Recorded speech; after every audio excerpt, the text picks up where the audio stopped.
बच्चों, आज हम आपको इस वीडियो में विभाजन सूत्र से संबंधित प्रश्न आपको बताने जा रहे हैं। विभाजन सूत्र का जो फॉर्मेशन हुआ वो किस प्रकार से हुआ था उसको हम पीछे के वीडियो में बता चुके हैं और यहाँ हम फिर उसको रिमाइंड कर देते हैं। जैसे मान के चलिए कि ए एक बिंदु है जिसका निर्देशांक x1 y1 और b एक बिंदु है इसका निर्देशांक x2 y2 है और p एक बिंदु है, इसी का हम लोगों को निर्देशांक निकालना है जो इस रेखा को m और n के अनुपात में विभाजित करता है। तो ये इस p बिंदु का निर्देशांक किस प्रकार से निकाला गया इसको हम लोग उस वीडियो में दे चुके हैं।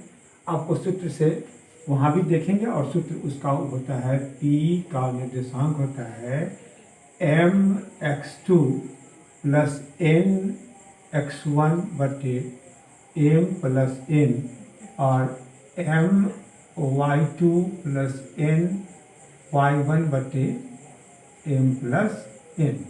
इसी सूत्र पे हम लोग उसको बनाएंगे। तो ये जो आपका एक्सरसाइज है 7.1 वो एनसीईआरटी का है। उसका पहला प्रश्न, उसके एनसीईआरटी के प्रत्येक प्रश्न को बना के ही आपको एग्जामिनेशन में जाना होगा, तब वहाँ पे पूरे प्रश्न का जवाब आप दे सकते हैं। तो इसमें कहता क्या है, पहला प्रश्न है उस बिंदु के निर्देशांक ज्ञात कीजिए जो बिंदुओं -1, 7 और 4, -3 को मिलाने वाले रेखाखंड को 2:3 के अनुपात में विभाजित करता है।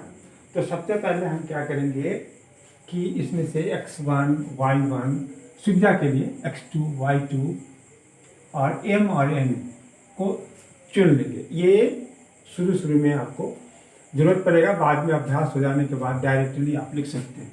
तो यहाँ पे है x1 बराबर है -1, x1 बराबर है -1, x2 बराबर है 4, y1 बराबर है 7 और y2 बराबर है -3। और बिंदु इस प्रकार से हम लोग ले इसको भी बना लें। a यहाँ हो गया -1 7 और b को मान लें 4 -3। ये p बिंदु हो गया, इसी का हम लोगों को निर्देशांक निकालना है xy। ये इसको किस अनुपात में यहाँ पे लिखा हुआ है, तो ये 2 हो गया और ये 3, 2 और 3 के अनुपात में। तो इस जगह m और n कितना हो जाएगा, तो m आपका हो जाएगा 2, n हो जाएगा 3, n क्या होगा 3।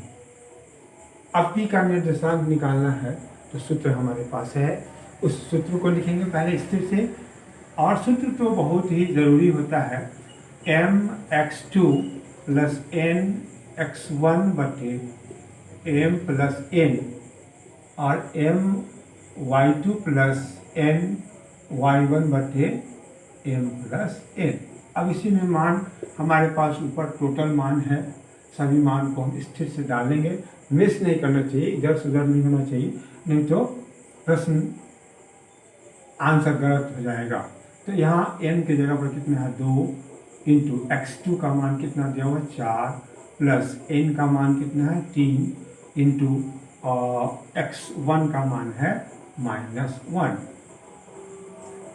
और पान में हो जाएगा 2 जोड़ 3। फिर यहाँ हम लोग आए m 2 इंटू y2 का मान है यहाँ -3 प्लस n का मान हमारे पास 3 है इंटू और y1 का मान कितना है 7 और फिर ये हो जाएगा 2 जोड़ 3। अब इसी को सरल कर लीजिएगा तो p का निर्देशांक आपका आ जाएगा। यहाँ पे हो जाएगा 4 गुना 8 -3 बटे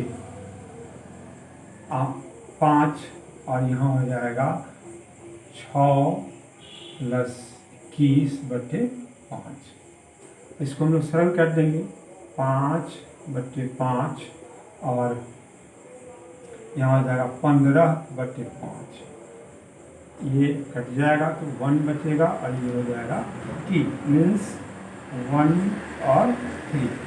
तो ये t का क्या निर्देशांक आ गया? t का निर्देशांक आ गया 1 और 3। ये इस प्रकार से इसका पहला प्रश्न था, जो बहुत ही आसान है और ऐसा प्रश्न आजकल के एग्जामिनेशन में रहता है। तो ये 100 नंबर का 1 नंबर का क्वेश्चन रहता है जिसको आपको बनाना पड़ता है, तो उसमें भी ये आ सकता है और फुल 2 नंबर 3 नंबर के प्रश्न में भी यह रहेगा। तो अब दूसरा प्रश्न हम लोग देखें। इसी का दूसरा प्रश्न इसी प्रकार से है और हम लोग उसका उपयोग करेंगे, सूत्र का उपयोग करेंगे, तो फिर वह आपसे बन जाएगा। तो दूसरा प्रश्न इस प्रकार से है। दूसरा प्रश्न देखें। प्रश्न इस प्रकार से है, बिंदुओं 4, -1 और -2, -3 को जोड़ने वाले रेखाखंड को सम त्रिभाग करने वाले बिंदुओं के निर्देशांक ज्ञात करें। 3 बराबर बराबर भागों बांटने वाले, जैसे इसका हम एक फिगर ले लें। ये एक बिंदु हो गया जिसका निर्देशांक यहाँ पे 4, -1 और B फिर एक दूसरा हो गया, इसका निर्देशांक यहाँ है -2, -3 और इसको क्या कहता है? सम त्रिभाग, 3 बराबर भागों में बांटने वाला। तो इस P और Q को हम लोग मान लें कि वह उसको 3 भाग, एक भाग AP, दूसरा भाग PQ और तीसरा भाग QB, BQ हो गया। ये तीनों बराबर बराबर भागों में बांटे। तो वैसी स्थिति में जब बराबर हो, सम हो, तो वैसी स्थिति में हम लोग इसको 1 मान लें, इसको भी 1 मान लें और इसको भी 1 मान लें और इसके निर्देशांक को हम लोग α1, β1 और इसके निर्देशांक को α2 और β2 मान सकते हैं, मान लेंगे और इसी का मान अब हम लोगों को निकालना है। तो इसमें भी x1, y1, x2, y2 का चुनाव पहले कर लेंगे, फिर m और n का भी चुनाव करना पड़ेगा। तो आप ध्यान से देखेंगे, x1 बराबर हो जाएगा 4, x2 बराबर -3, x2 बराबर -2 y1 बराबर -1 और y2 बराबर -3। अब p के लिए m का मान अलग होगा, n का मान अलग होगा, q के लिए m का मान अलग होगा और n का मान अलग होगा। p के लिए m हो जाएगा 1 और n कितना हो जाएगा 2, ये यहाँ से यहाँ तक 2 और q के लिए m 2 हो जाएगा और n 1 होगा। तो सबसे पहले हम लोग बिंदु का, पहले इसमें बिंदु का जिक्र, किस पॉइंट का हम निर्देशांक निकालने जा रहे हैं उसके लिए, तो यहाँ लिखेंगे P बिंदु के लिए, P बिंदु के लिए ये x1, y1, x2, y2 तो दोनों के लिए रहेगा, लेकिन m चेंज कर जाएगा, m और n आपका बदल जाएगा। वो क्या होगा तो हम बता चुके हैं आपको।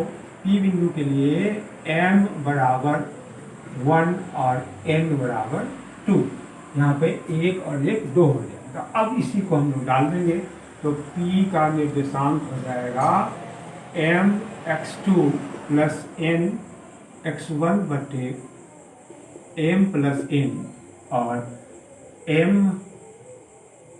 y2 प्लस n y1 बटे m प्लस n। अब मान डालेंगे m को, देखो कितना है 1 है, स्थिर से मान डालेंगे इंटू x2 का मान कितना हो गया -2 प्लस n का मान यहाँ पे 2 है इंटू x1 का मान कितना हो गया 4 m प्लस n और यहाँ पे m m का मान हो गया 1 और y2 का मान हो गया -3 प्लस n का मान कितना हो गया 2 और y1 का मान हो गया -1 और फिर ये हो जाएगा 1 प्लस 2 और यहाँ पे आ जाएगा -2 + 8 बटे 3, और यहाँ हो जाएगा -3 - 2 बटे 3, और ये हो जाएगा 6 बटे 3, और ये हो जाएगा -5 बटे 3, और फिर इसका जवाब हो जाएगा यहाँ 2। ये तो आसान है, 2 और -5 बटे 3। ये हमारा निर्देशांक निकल गया P का, अल्फा 1 बीटा 1 निकल गया। अब हम लोग इसी प्रकार से Q का निकालेंगे। तो Q के लिए भी सूत्र तो वही होगा। तो हम लोग M1 Q के लिए तो M1 सिर्फ बदल जाएगा, M और N चेंज कर जाएगा।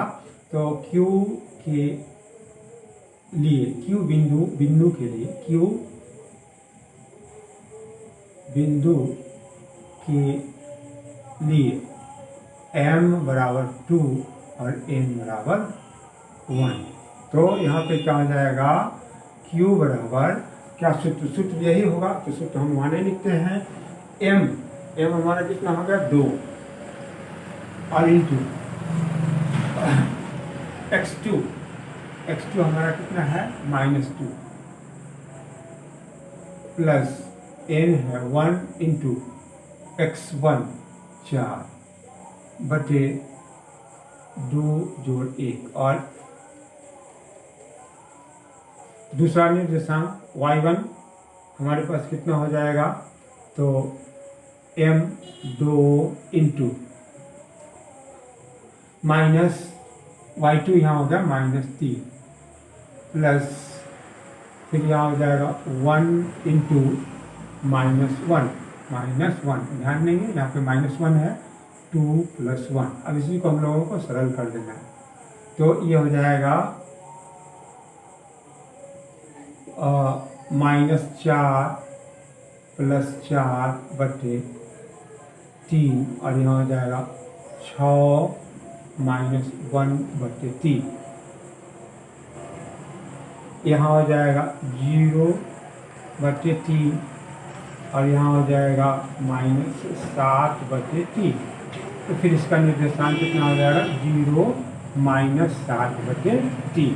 ये दो निर्देशांक उसका P और Q का हम लोग निर्देशांक निकाल दिए। अब थोड़ा सा भी फर्क नहीं, थोड़ा हम सिर्फ क्या करेंगे कि x1, x2, y1, y2 का चुनाव कर लेंगे। इसके बाद M और N का मान लिखकर P के लिए क्या होगा, Q के लिए क्या होगा, ये बताया जा चुका है। मान को यहाँ पर रख के और उसका हम लोग सेक्शन कर लेंगे। तो इस प्रकार से बन गया। अब तीसरे प्रश्न को देखिए हम लोग, जो इस प्रकार से तीसरा प्रश्न क्या करता है कि बिंदुओं -3, 10 और 6 - 8 को जोड़ने वाले रेखाखंड को बिंदु -1, 6 किस अनुपात में विभाजित करता है। यहाँ पे अब हम लोगों को अनुपात निकालना है कि किस रेशियो में उसको विभाजित करता है, मतलब M और N का मान निकालना है। तो मान लें कि हमारा ये बिंदु हो गया, यहाँ पे एक बिंदु यहाँ हो गया, ये -3 और ये 10 हो गया, इसको मिला दिए हैं तो ये रेखा हो गया। यहाँ पे बिंदु 6 भी हो गया आपको 6 - 8। इसको ये P बिंदु इसको विभाजित करता है x, y। मान लीजिए इसका निर्देशांक नहीं, इसका निर्देशांक दिया हुआ है, वो निर्देशांक है -1 और 6। तो यहाँ पे ये किस अनुपात में विभाजित करता है, तो इसको M और N के रेशियो में हम लोग मान लिए कि यह इसको M और N के रेशियो में विभाजित करता है। तो इसके लिए हम लोगों को M और N का ही मान निकालना है। तो फिर उसी सूत्र में M और N भी है, उसको हम लोग लागू करेंगे तो प्रश्न आपका आसानी से बन जाएगा। इसके लिए भी हम लोगों को सबसे पहले x1, x2, y1, y2 और फिर ये P का निर्देशांक हो गया। तो P का किसी भी एक निर्देशांक को हम लोग लागू करेंगे तो उससे M और N आपका आ जाएगा। जैसे देखें, ध्यान से देखेंगे, स्थिर से देखेंगे, तो यहाँ हो जाएगा x1 बराबर -3 x2 बराबर 6, y1 बराबर 10 और y2 बराबर -8 और p का निर्देशांक हमारे पास दे दिए हुए हैं और m और n का मान निकालना है। तो इसके लिए हम लोग इसका सूत्र तो मेरे पास p का ही होता है, p का x निर्देशांक लागू करें या y निर्देशांक लागू करेंगे तो उसमें से आपका मान निकल जाएगा। जैसे हम आपको बना के बताते हैं, जैसे इसका x निर्देशांक हम लोग लागू करेंगे तो यहाँ लिखेंगे p का x निर्देशांक वो होगा mx2 प्लस nx1 बटे m प्लस n। अब इसका जो x निर्देशांक यहाँ पे क्या है -1, तो यहाँ हम लिख देंगे -1। अब m रहेगा, इसका मान तो निकालना ही है। x2 का मान कितना है 6, यहाँ पे ये 6 है, 6 प्लस n का मान निकालना है और x1 का मान कितना होगा -3 अपॉन में आ जाएगा m प्लस n। अब इसको हम लोग क्रॉस मल्टीप्लिकेशन कर देंगे इस प्रकार से, तो ये हो जाएगा 6m - 3n बराबर यहाँ हो जाएगा -m - n। अब m वाले को एक तरफ करें, n वाले को एक तरफ कर लेंगे तो ये हो जाएगा 6m प्लस n बराबर -n प्लस 3n।